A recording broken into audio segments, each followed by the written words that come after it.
Hey everyone, welcome back to Topher Drives, where I've just spent the last 5 days at Monterey Car Week surrounded by multi-million-dollar supercars.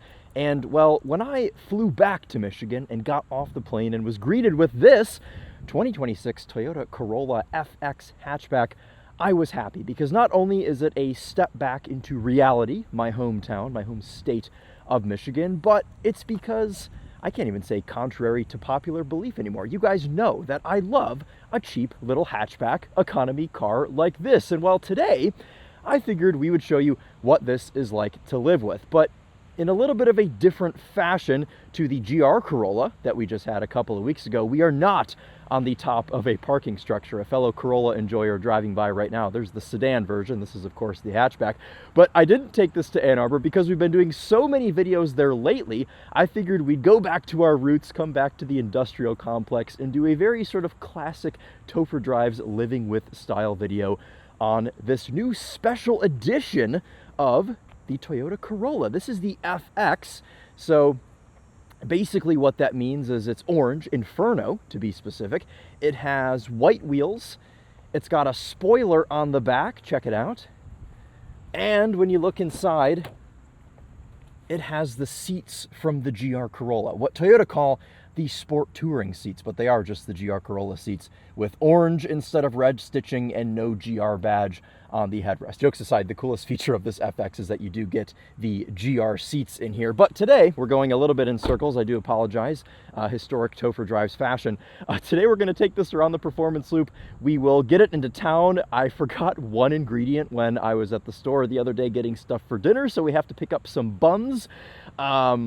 Bread buns for a sandwich, and then we'll get this into the city. We'll wind it up the parking structure, and we'll talk about what it's been like to live with for the past couple of days. I got home on Monday. It's now Wednesday when this is being filmed, so I have actually had a chance to live with this some.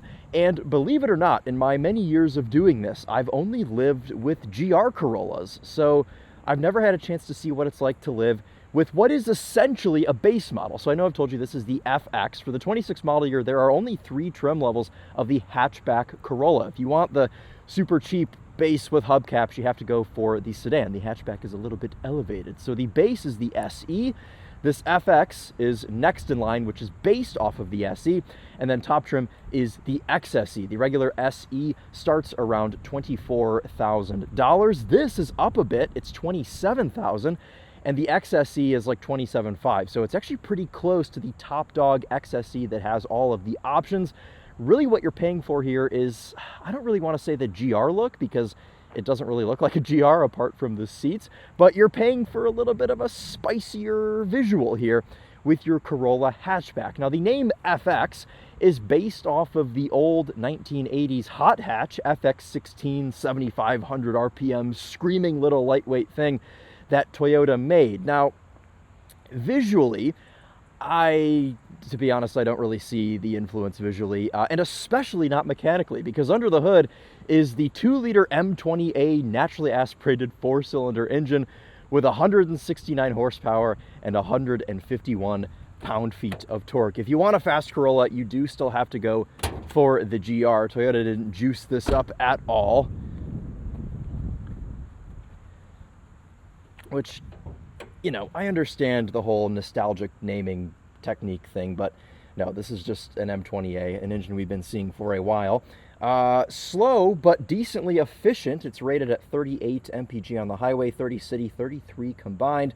And joy of joys, it has a dipstick. I've been pointing this out on all the Toyota cars I've been reviewing lately because there are so many cars these days that don't have dipsticks. And I think it's cool, you know, sure, you could hate on this engine for being underpowered or whatever, but it's literally a naturally aspirated 2-liter 4-cylinder engine from Toyota. It's going to outlive all of us. All of you that are watching this video, this engine in this car will still be around once we've all died. So if you're looking for something that's totally bulletproof, this is a pretty nice option. But okay, I think that's pretty good. Why don't we poke around this and we'll show you what it looks like inside and out before we get it out on the road. This one I spec today is about $29,000 because of things like this rear bumper protector and optional LED bulb in the trunk area. $25 for them to put that in. We'll have the full spec, of course, in the description for you, but I do think it's cool that this is under $30K and you get this stylish little hatchback. I really like what's under the trunk floor. Check this out. Spare tire. We know Toyota's pretty good about this, and Lexus. The one time I've actually needed a spare, I was driving a Lexus, and that helped me out quite a bit. You've got your toolkit under here as well, and if you really needed the extra space, of course, you could remove all of this and use it to put stuff for a road trip. But honestly, one of the most important things to have on a road trip is a spare, so we do love to see that in there. Apart from that, you've got decent room, and of course, these seats fold down in a 60-40 split, so you are able to put things in this. It's actually very much, it's almost perfectly flat. You've got this little bit right here between the trunk and the seat that kind of folds on there to make it seamless.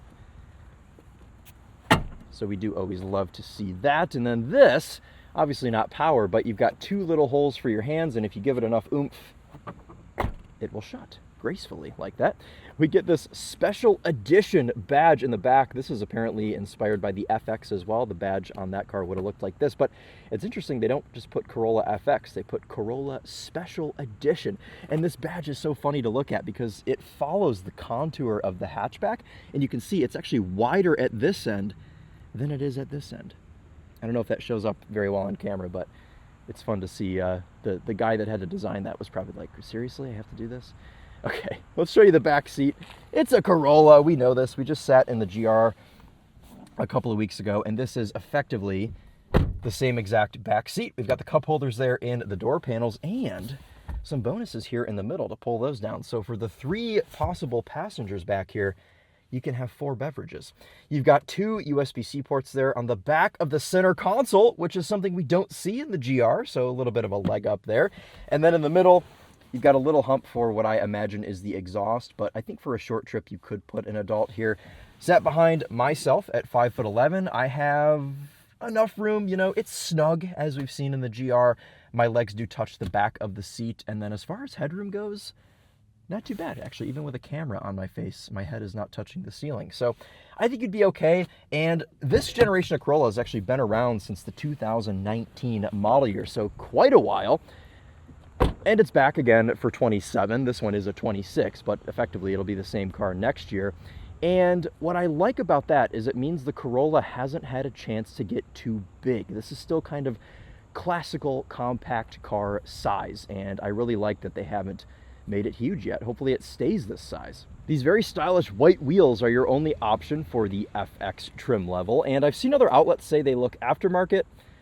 I kind of agree, but they've got Toyota center caps, so that's good enough for me. And for tires, we have a Yokohama Avid GT in a 225/40 R18 squared setup. Even though it has quite a sporty name, this is just an all-season tire. So a little bit tire limited with performance, and unlike some of the past special edition Corollas, this doesn't have special suspension tuning. So this is just, something's just blown up over there.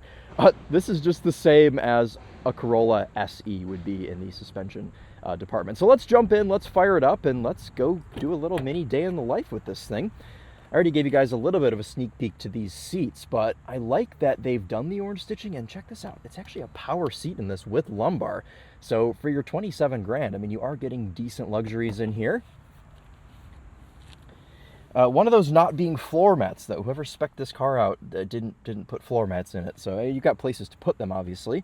So that's probably something that I would do. But up front, you've got a leather-wrapped steering wheel. You see more of that orange stitching throughout. You also get it on the shift boot, but you don't get it on the dashboard. This will be the same as the dash you get in any other Corolla. You've got heated seats with 2 stages, the same switches you'd see in the GR. A wireless phone charger that you're able to turn on and off. I've got that off right now, of course. Automatic brights, automatic climate control. Let's fire it up.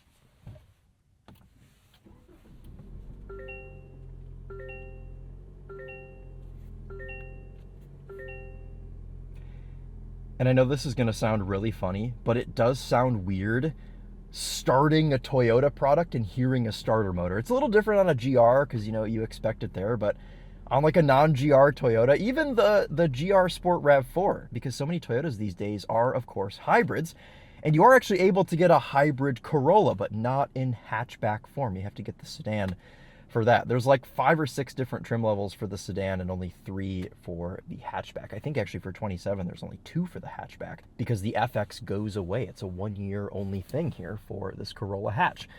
Slick top design, no moonroof on this, but you do get this very fancy frameless mirror with Homelink. This is an option. You have to pay extra for this, but it looks pretty nice, though it's not auto dimming. Standalone climate control panel. Another thing I love about this Corolla being from 2019 means it still has lots of buttons. We get a volume knob. Obviously, this infotainment system is new. We've got buttons still on the steering wheel. We have the simpler gauge cluster display, which is still electronic, but you do have 2 actual gauges on the outside for your temp and your fuel. And then down here, we've got a big row of blink switches, but you do have automatic brights and then a physical dimmer switch. They've had the Topher in mind when they were making this car. Another cool luxury feature, 4 auto up-down windows. Look at that. Really just the lap of luxury, this car.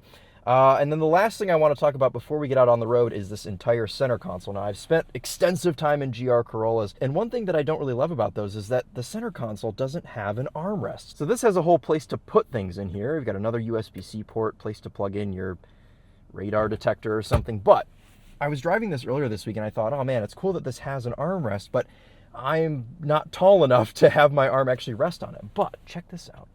It slides, so you can actually rest your elbow on this if you're a bit shorter. And my height starts with a 5, so sometimes I like to identify as a short king. Let's put that back. You've got the 2 cup holders here, and unlike the GR, this actually gets an electronic parking brake in the place of the mechanical one, regardless of if you get a manual or an automatic GR. They all have the real parking brake. This is only available with a CVT. There is no manual transmission option available anymore for the base Corolla. You have to get the GR to do that. Into reverse, parking brake will automatically disengage. You can see that reverse camera come up. And then while the GR has the front parking sensors and I think rear parking sensors, this does not. This is just the camera. Into drive we go. No front camera, obviously, because we don't have a 360 cam on this little $29,000 hatch, but really not an excuse, because you think about companies like Kia that just put the 360 camera on absolutely everything. So I don't know. I still think the kind of like old school nature of this car makes up for it, because it's honest. You know, that's like what I love so much about most of the cars in this segment. They're not really trying to be anything that they're not. And I think the Corolla in particular does a really good job at that. It's just car. And the Camry's kind of the same way. Toyota does a really good job at just making car.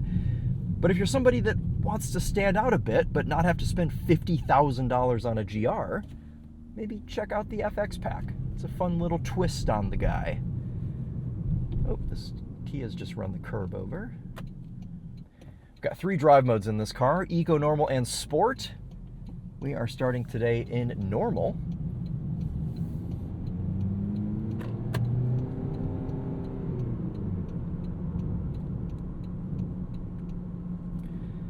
First thing I noticed while daily driving this car this week is that the throttle is a little bit eager. And I think it's because they're trying to make this seem a little bit faster than it is.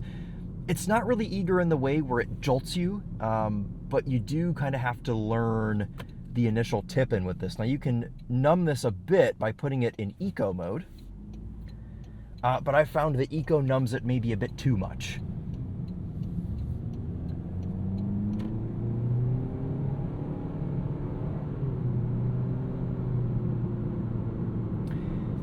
And then there's the CVT, which also behaves a bit oddly. Sometimes it gives you what feels like a gear change into what would be second, and then it just stays there. It's almost like it realizes it's a CVT after it fakes a gear change. It doesn't always behave like this because it is a CVT, so it's able to just kind of do whatever it wants all the time. But I just think it's funny. Ooh, there goes the GR. I just think it's funny that in order to sort of like remain familiar to people, CVTs are still having to fake gear changes. Like, I just don't know that that's necessary anymore in 2026. Like, just let it be what it needs to be.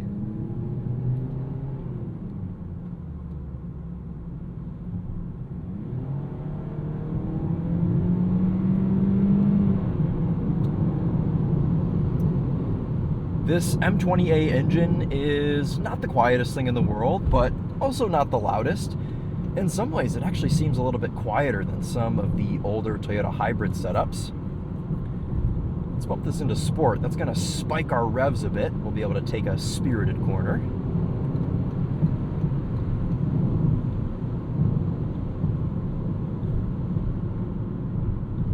Brakes feel great.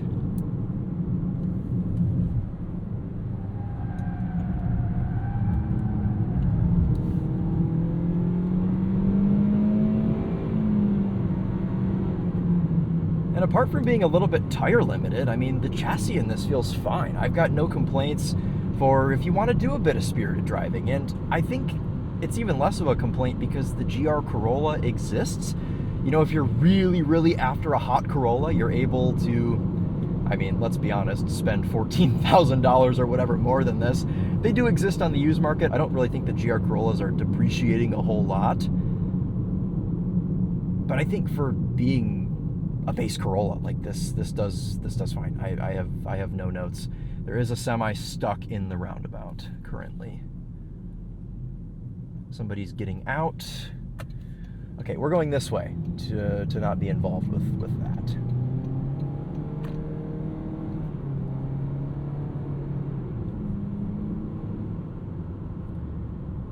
I do just very quickly want to get this off the line, show you what an acceleration is like, and then we'll get it on the highway.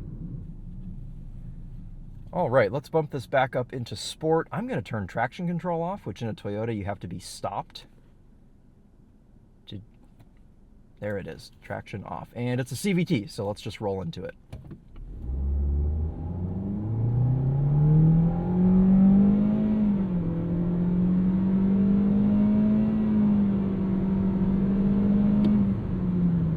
There you go. You know, okay, let's be real for a second. This only weighs 3,000 pounds, which means having 169 horsepower and 151 pound-feet of torque really isn't the end of the world. And I think the reason a lot of manufacturers put I think there's a couple of reasons why I think manufacturers put CVTs in these cars these days. For one, I think they're a bit scared of what happened to Ford in the 2010s with their heinous power shift dual clutch gearbox that was a class action lawsuit and meant that basically every late gen Ford Focus is now in the scrapyard. And then also I think it's because they're able to just be variable and just kind of put power wherever it needs to be. And in some ways it's fine. I mean, would I prefer just a regular like torque converter automatic in this car or a proper 6-speed manual? Yes, I would.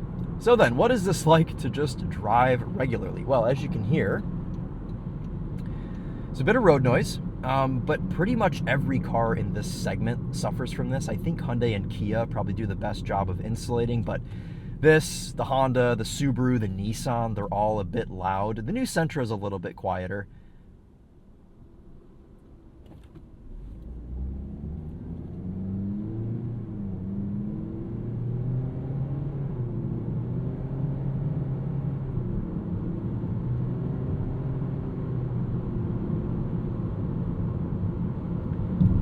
But you can just hear a bit of road noise once you are up to speed. Obviously that increases a bit once you're on the highway.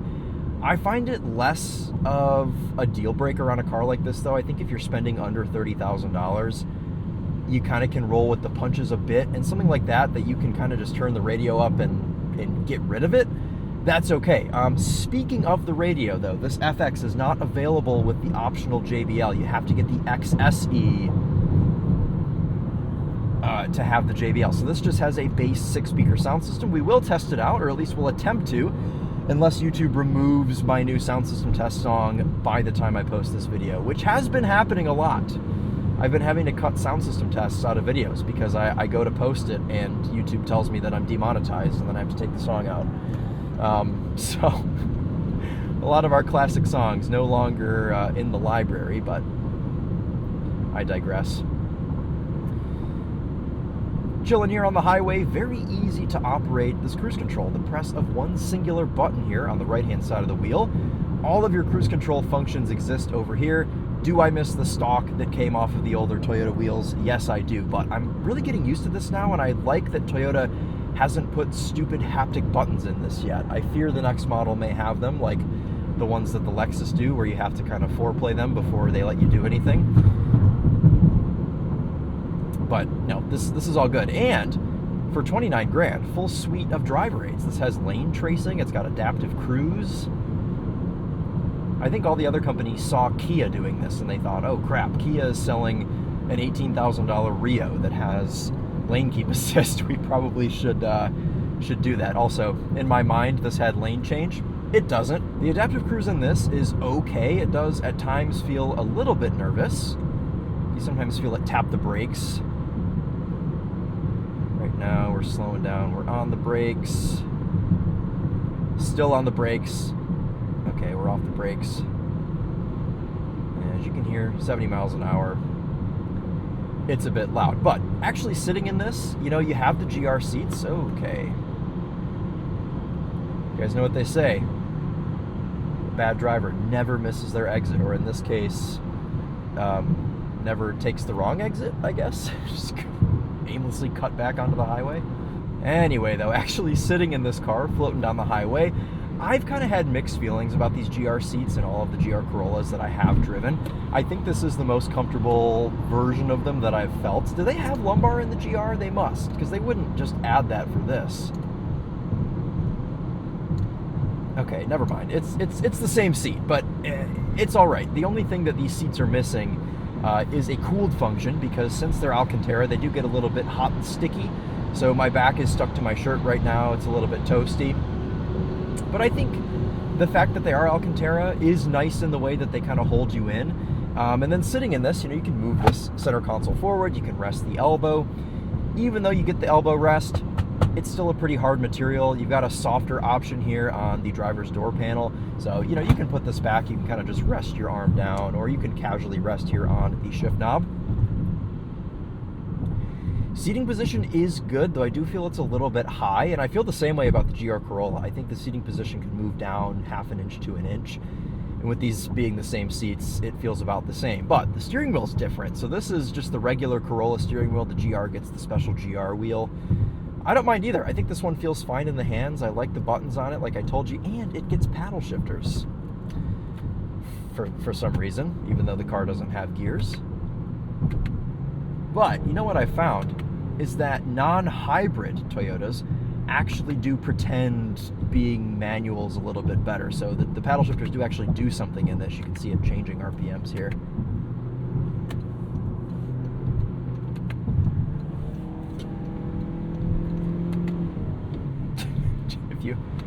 If you want to do the whole paddle shift thing, there you go. You have the option to do so.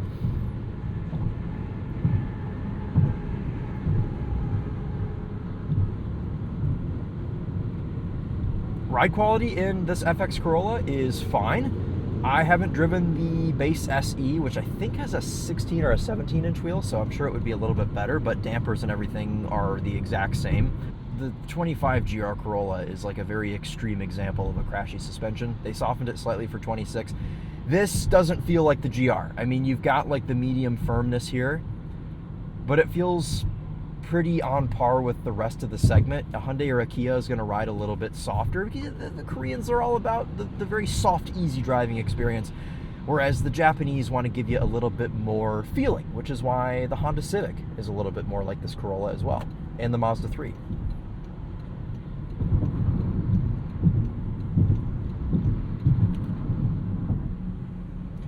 Because of this, it is actually decently fun to drive. You know, a reason that I really like driving cars like this as opposed to an SUV in which it would be based on, like a Tucson or a RAV4, is because they provide a little bit more entertainment from day to day. Now, this is no hot hatch.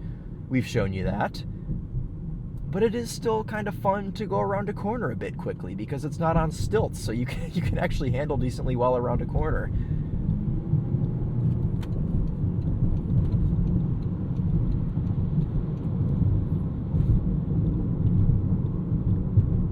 A bit of intrusion here over some of these potholes.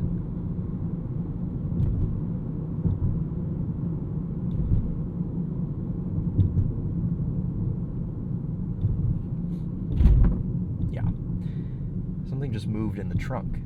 And you know, not every car enthusiast has Ram TRX money. You know, some people want to be spending under 30 grand, and to be able to go and get yourself a car that is labeled as a special edition, and this is actually limited production. They're only making like 1,600 of these or something. If I'm wrong about that, I'll put the actual number on the screen, but I know it's a limited amount.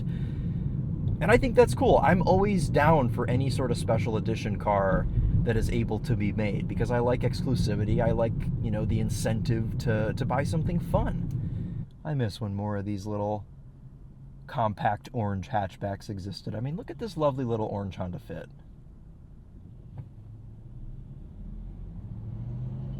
Everybody yearns for SUVs.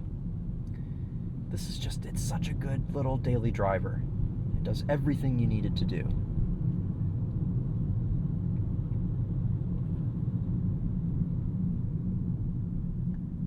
And you know, as much as I love the 11th Gen Civic, I mean, that car is fantastic. In fact, I almost bought one for Emily, and we may still buy it someday, a new Civic Hybrid.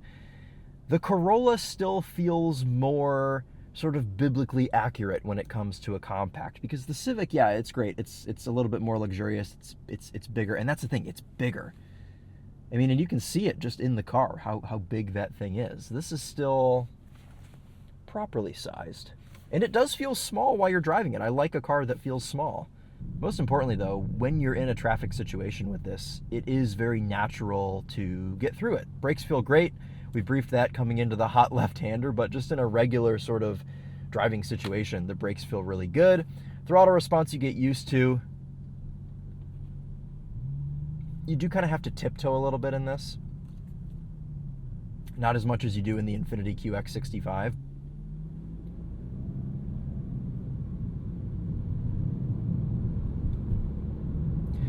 All right, let's get this pulled into the grocery store. A place you never have to worry about finding a spot to put a Corolla. You could just park it on the sidewalk if you wanted. Not actually, don't do that. Steering is beautifully light in this car, but I think that is nice for daily driving situations, having some nice light steering. We'll get this backed into the spot here. Leading lines do help you line it up, and just the fact that it is a small vehicle. Get this right back up to the curb. Into park. Parking brake automatically applies. And we'll shut this off. Show you what this looks like in a parking spot. Spoiler alert, it's going to be just about perfect. In fact, it's probably sort of swimming in this spot. Yeah, we do have some extra length there at the front. Looks good. Okay, I'm gonna run into the store. Let's go ahead and lock it. And we'll be back in a flash. Told you guys I was just going out to get some buns, so let's see where we can fit those in the Corolla. I've also got myself a very non-zesty drink. It's just regular unsweetened green tea. But anyway, walking back up to the Corolla here, you can see we do have proxy key only on the front doors, though I don't know that I would ever expect to see rear proxy key on a car that's sub $30,000, but for today we don't need it because we've only got two items, one of which I'm going to stick in my cup holder right here, and then I was curious actually if you could fit a whole pack of brioche buns into the glove box of a Corolla, so let's find out right now. Ooh, we do have a lot of books and things in here, but I think maybe, oh yes, look at that. Like it was made for it. Okay, well, if you've been wondering, there you go. Always doing my best to provide consumer advice here on Topher Drives. Maintenance required soon. Yes, thank you. I imagine at 5,000 miles, it's due for an oil change. We're at 4618 currently. Steering in this, we talked about it being light. You're able to do a pretty quick hand over hand. Obviously, it's not as fast as the steering in a GR, but I think if it was any faster, it'd be a bit jarring. So this steering weight and quickness in this is good. I've got no complaints whatsoever with the steering. You know what else I like about this too? It has no auto stop start, which in a car like this I bet would be very clunky, which is probably why Toyota didn't put it in. If you want auto stop start, just get the hybrid.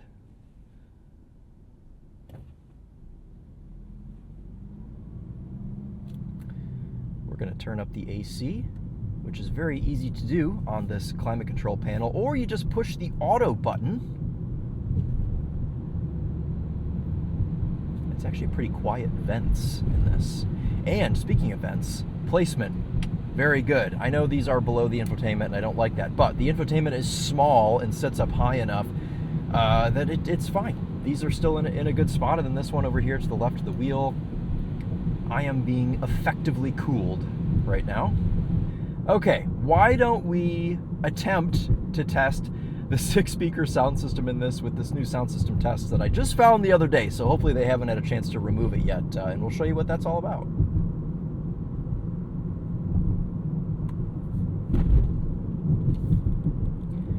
You've got physical volume controls over here on the left-hand side of the wheel, and then of course you have this volume knob. Check that out.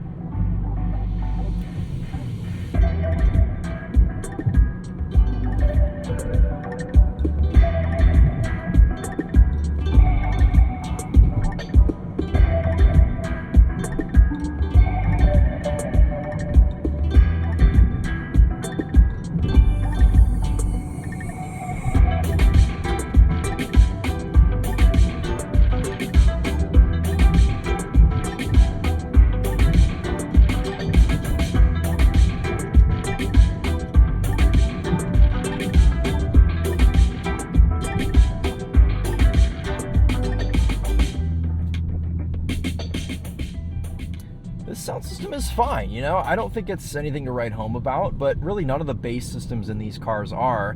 And if anything, you know, it's decent. I think a lot of bass sound systems these days are getting better. This is 6 speakers, so it's got the 2 there on the dash, the 2 in these doors, and then the 2 in the rear doors. If you go for the XSE, you can get the JBL, which I think these days just adds the 2 tweeters and then a subwoofer in the trunk. But it's fine, you know, these 2 door speakers kind of act as woofers, so you do have a little bit of a bass heaviness with this sound system. You can obviously go in and turn that down some, but it's fine. I think as we get into town here, we can go ahead and wrap this one up. We've already sort of alluded to the fact that this is quite a good daily driver and a nice option under 30 grand. However, there are lots of other cars in this segment, all of which are quite good. I mean, I really like everything. The Civic, the Impreza, the Sentra, the Elantra, the K4, like they're all lovely cars. So it's kind of just pick your poison, you know. Manufacturers aren't investing as much as they used to into this segment in priority of the compact SUVs that compare to these. But I do always think it's worth mentioning that these cars are still very relevant. Even though not as many people are buying them anymore, they are still a lovely daily driver solution. And really, they're good enough for what most people need. I mean, you really don't need the ground clearance of a RAV4. I mean, sure, you may want to sit up a little bit higher. I understand that. But, I mean, this seat goes up very high. Stopping. Does he mean stop, or is he just holding that in such a way? Okay, he's holding stop and then telling me to come by. Okay. Anyway, let's get this pulled in here. Use our auto down window. I suspect this will be at the perfect height to grab a ticket. It is. Look at that. Please proceed into the lot. So, it's just one of those things where you kind of have to decide if the extra, you know, few grand is worth sitting up high. Now, the other big thing is, obviously, if you're someone that needs all-wheel drive, you're going to have to go for a RAV4, or I believe a Corolla Cross you can get an all-wheel drive as well. Or you just step up and get the GR Corolla, because the GR Corolla is all-wheel drive too. But if you live somewhere where you don't need all-wheel drive, or if you're willing to just throw a set of snow tires on this thing, I mean, you kind of just can't go wrong with anything in this segment. They're all just nice little things to get you around town. They're fantastic daily drivers. I mean, the Toyota Corolla is kind of the essence of daily driver. I remember, who was it that had a Toyota Corolla back in like the golden days of YouTube? Colby from Sam and Colby. Didn't he have a Corolla? It was like an iconic piece of YouTube history. And I always thought it was cool that like someone of his caliber, you know, someone that's obviously making really good money on YouTube, like they still daily drove a Corolla. That's it. That's what I think about this car. And it has been nice actually to spend some quality time here with a non-GR. Still decently fun to drive, still pretty quick to maneuver around. But I will say, this feels nothing like a GR Corolla, which is just kind of like praise to the GR Corolla for how unique it is. And it makes sense that the GR Corolla is like 15 grand more than this, because it does feel just like a completely different model, because it doesn't really share anything. You know, it shares like the body, like the skeleton of this car is the same. But even the bones of the GR Corolla, they're a little bit more reinforced. It's a completely different engine, transmission, drivetrain, steering wheel. I would say seats, but this one has the GR seats. I mean, don't think for a second that this is going to feel like a baby GR Corolla, because it doesn't in any way, shape, or form. But I don't think it has to. I think it's a perfectly functional, semi-fun to drive, practical daily driver that's going to get, let's see what sort of MPG we've been getting this week, 30.3 over my last like 60 or 70 miles or whatever. So we're getting like the city rating, which is pretty much what I've been doing. I've really only been driving this around the city. So, there you go. That's a little bit of a day in the life with the 2026 Toyota Corolla FX. Hope you guys all enjoyed. I'm going to find a place to put this now. Should we put it next to the WRX? I was considering it. Now I think I'm going to go for it. And this is a compact spot as well. So we'll be able to squeeze this in here nicely.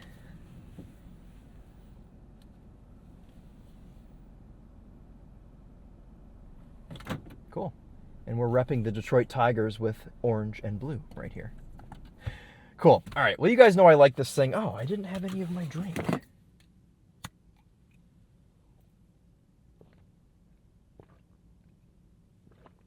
Sometimes I forget things exist when they're out of sight. Show you what this looks like one last time. You guys know that I like this. It looks really good too, you know? It's, yeah. Happy little car. Cool. All right. Well, if I left anything out, if you guys have any questions about what it's been like to live with this week, please ask in the comments. I try to get back to you, but a lot of the times other commenters that own these get back to you, which is what I love so much about the comments.